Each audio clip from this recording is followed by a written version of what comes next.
இன்று மாலை அல்லது இரவுக்குள்ள மோத்தா புயலாக உருவாக இருக்கிறது. இது தீவிர புயலாக மாறும் அப்படின்னு சொல்லப்பட்டிருக்கும் நிலையில ஆந்திராவில் காக்கிநாடாவுக்கு அருகேதான் இது கரையை கடக்கும் அப்படின்னு சொல்லப்பட்டிருக்கு. இவ்வாறான சூழல்ல இதனால தமிழகத்திற்கு மழை பொழிவு இருக்க வாய்ப்பு இருக்கா?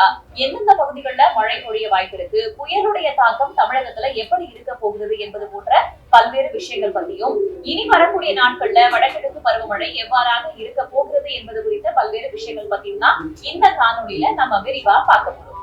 இது வெதர் வித் வேதா. மோத்தா புயல் பற்றி விரிவா பேசுறதுக்காக நம்மோட தனியார் வானிலை ஆய்வாளர் ஹேமச்சந்திரன் இணைந்துள்ளார். வணக்கம் ஹேமச்சந்திரன். தற்போதைய நிலையில இந்த ஆழ்ந்த காற்றழுத்த தாழ்வு மண்டலம் எங்க இருக்கு? புயல் உருவாகி புயலுடைய நகர்வு எப்படி இருக்க போகிறது? ஆந்திராவில தான் கரையை கடக்கும்னு சொல்லியிருக்காங்க. தமிழகத்துக்கு ஏதேனும் மழை பொழிவு இருக்க வாய்ப்பு இருக்கா?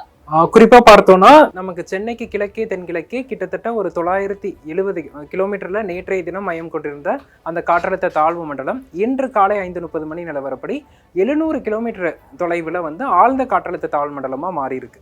அடுத்த சில மணி நேரங்களில் புயலாக மாறும் என எதிர்பார்க்கப்படுது. இது தொடர்ந்து மேற்கு வடமேற்கு திசையில நகர்ந்து நமக்கு ஆந்திர பகுதி நோக்கி நகரும் அப்படின்னு எதிர்பார்க்கிறோம். குறிப்பா மச்சுலிப்பட்டினம் மற்றும் விசாகப்பட்டினத்திற்கு இடையே காக்கிநாடா பகுதிகளை மையமாக வைத்து கரையை கடக்கும் அப்படின்னு எதிர்பார்க்கப்படுது. இந்த புயல் இப்ப தற்போது பார்த்தோம்னா பசிபிக் உயரழுத்தத்தின் பிடியில இருக்கிறதுனால தொடர்ந்து மேற்கு வடமேற்கு திசையில நகருது.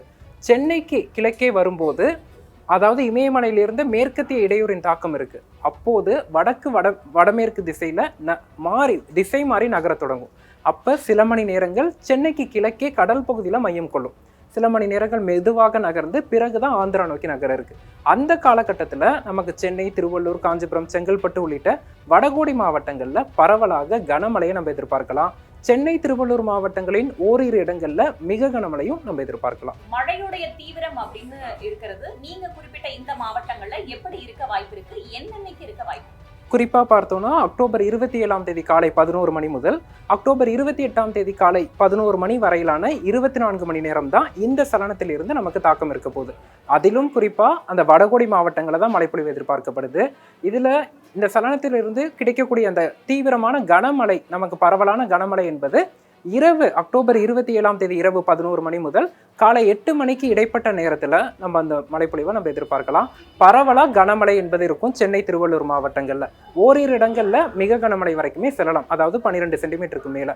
பரவலாக வடகோடி மாவட்டங்கள், காஞ்சிபுரம், செங்கல்பட்டு மற்றும் ராணிப்பேட்டை மாவட்டங்களில் கனமழை நம்ம எதிர்பார்க்கலாம்.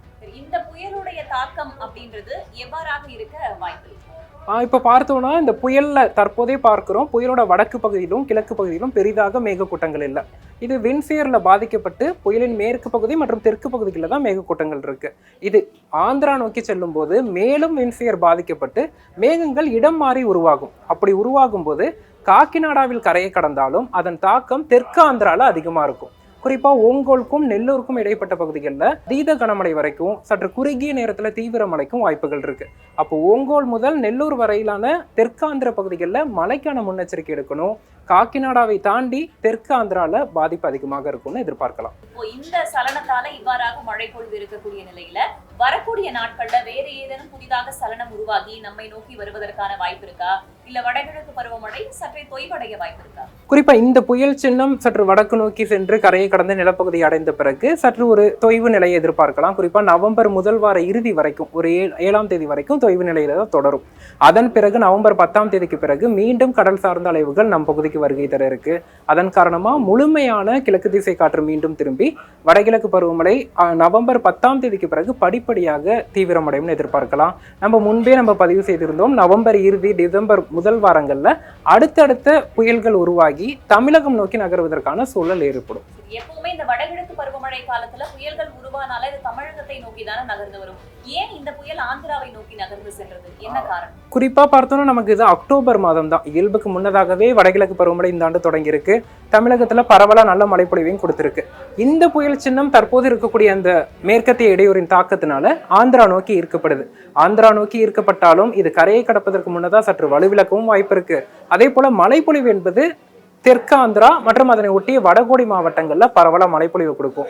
அப்படி பார்க்கும்போது இந்த புயல் சின்னத்தினால தமிழகத்திற்கு மழை வாய்ப்பு என்பது விலகல. குறிப்பா சென்னை, திருவள்ளூர் மாவட்டங்கள்ல பரவலா நல்ல மழைப்பொழிவை நாளை அக்டோபர் 27, 28 தேதிகளில் எதிர்பார்க்கலாம். நவம்பர் 10ஆம் தேதிக்கு பிறகு வடகிழக்கு பருவமழை தீவிரமடையும் பட்சத்துல என்ன மாதிரியான சலனங்களை நம்ம எதிர்பார்க்கலாம்? குறிப்பா முதல் கட்டத்துல பார்த்தோம்னா தாழ்வு பகுதி, ஆழ்ந்த காற்றழுத்த தாழ்வு பகுதி போன்ற அமைப்புகள் வந்து மழைப்பொழிவை கொடுக்கும். அதன் பிறகு நவம்பர் 2வது அரை பகுதி 20ஆம் தேதிக்கு பிறகு உருவாகக்கூடிய சலனங்கள் புயலாக மாறுவதற்கான வாய்ப்புகள் இருக்கு. குறிப்பா நம்ம பார்த்தோம்னா கடந்த 5 ஆண்டுகள்ல வந்து நவம்பர் மாதங்கள்ல உருவான அனைத்து சலனங்களுமே புயலாக மாறினாலும் மழைப்பொழிவு கொடுக்கக்கூடிய சலனங்களாக தான் அமைந்திருக்கு. ஆமா, இப்போ தற்போது உருவாகி இருக்கக்கூடிய புயல் கூட நமக்கு வந்து மழைப்பொழிவு கொடுக்கக்கூடிய புயலாக தான் பார்க்கப்படுது.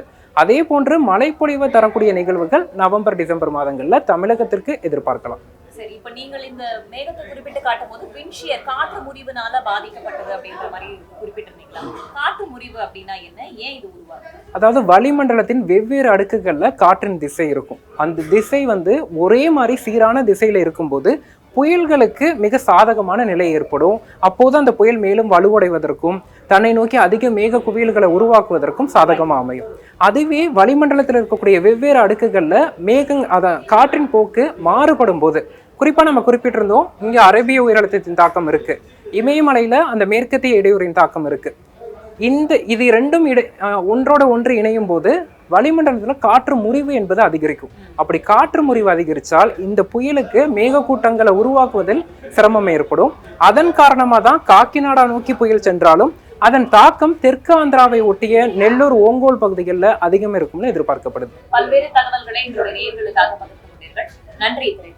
ஒட்டுமொத்தமாக பார்க்கும்போது இந்த மோந்தா புயல்னால தமிழகத்துல குறிப்பாக வடகோடி மாவட்டங்களுக்கு மட்டும்தான் கனமழை பெய்வதற்கான வாய்ப்பு இருக்கிறது.